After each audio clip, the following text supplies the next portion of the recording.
സർക്കാരിനും മന്ത്രി കെ കൃഷ്ണൻകുട്ടിക്കുമെതിരായ മാത്യു കുഴൽനാടന്റെ ആരോപണം. ചിറ്റൂരിലെ മന്ത്രിയുടെ ഓഫീസിലേക്ക് യൂത്ത് കോൺഗ്രസ് നടത്തിയ പ്രതിഷേധ മാർച്ച് പോലീസ് തടഞ്ഞു.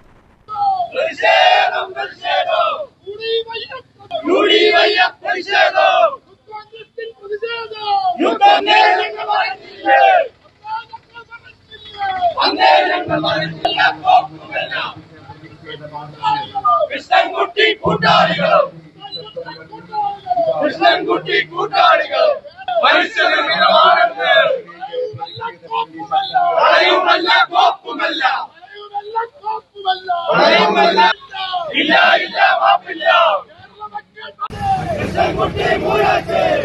തിരഞ്ഞെടുപ്പിന് മണിക്കൂറുകൾ ശേഷിക്കെ സർക്കാരിനെതിരെയും മന്ത്രി കെ കൃഷ്ണൻകുട്ടിക്കെതിരെയും മാത്യു കുഴൽനാടൻ ഗുരുതര ആരോപണം ഉന്നയിച്ചതിന് പിന്നാലെയാണ് യൂത്ത് കോൺഗ്രസ് നേതൃത്വത്തിൽ മന്ത്രിയുടെ ചിറ്റൂരിലെ ഓഫീസിലേക്ക് മാർച്ച് നടത്തിയത്.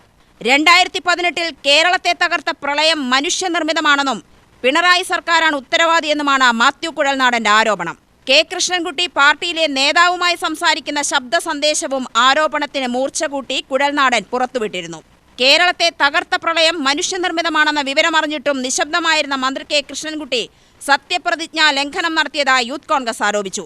ഒരു മാസം മുമ്പ് തുറക്കേണ്ട ആ പദ്ധതി കൃത്യമായി തുറന്നുവിടാതെ ആ വെള്ളത്തെ കൂട്ടിക്കിടക്കുന്ന ചാലിയാറിലേക്ക് തുറന്നു വിട്ടുകൊണ്ട്, വർഷങ്ങളായി വെള്ളം നിറയ്ക്കാത്ത ചാലിയാറിലേക്ക് തുറന്നു വിട്ടുകൊണ്ട്, അതിന്റെ താഴത്തുള്ള ഷൂസ് തുറന്നു വിട്ടുകൊണ്ട് മനുഷ്യനിർമ്മിത പ്രളയമുണ്ടാക്കിയ ആളുകളാണ് ഈ നാട് ഭരിച്ചുകൊണ്ടിരിക്കുന്നത്.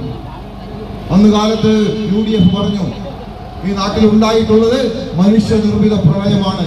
ഒരു കാരണവശാലും നമ്മുടെ നാട്ടിന്റെ ഇറിഗേഷൻ പദ്ധതി എടുത്ത് പരിശോധിച്ച് നോക്കിയാൽ ഇതുമായി ബന്ധപ്പെട്ട വിവരങ്ങൾ ഉപയോഗിച്ച മുഖ്യമന്ത്രിയെയും മുൻ ജലവിഭവ മന്ത്രിയായ മാത്യു ടി തോമസിനെയും ഭീഷണിപ്പെടുത്തിയാണ് കൃഷ്ണൻകുട്ടി അധികാരം നേടിയത്.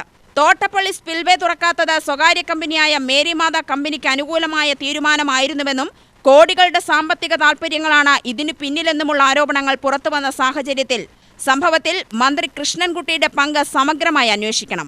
സംഭവത്തിൽ വ്യക്തത വരുത്താൻ സ്വതന്ത്ര അന്വേഷണം വേണമെന്നും സത്യപ്രതിജ്ഞ ലംഘിച്ച മന്ത്രി രാജിവെക്കണമെന്നും യൂത്ത് കോൺഗ്രസ് ആവശ്യപ്പെട്ടു. ചിറ്റൂർ അണിക്കോട് നിന്നാണ് മാർച്ച് ആരംഭിച്ചത്. പോലീസ് സ്റ്റേഷൻ പരിസരത്ത് ബാരിക്കേഡ് വെച്ച് പോലീസ് പ്രതിഷേധക്കാരെ തടഞ്ഞു.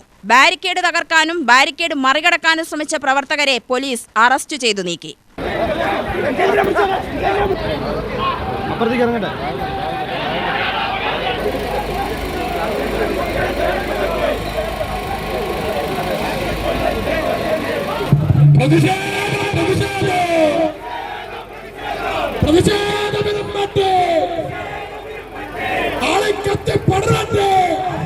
UTV news, Palakkad.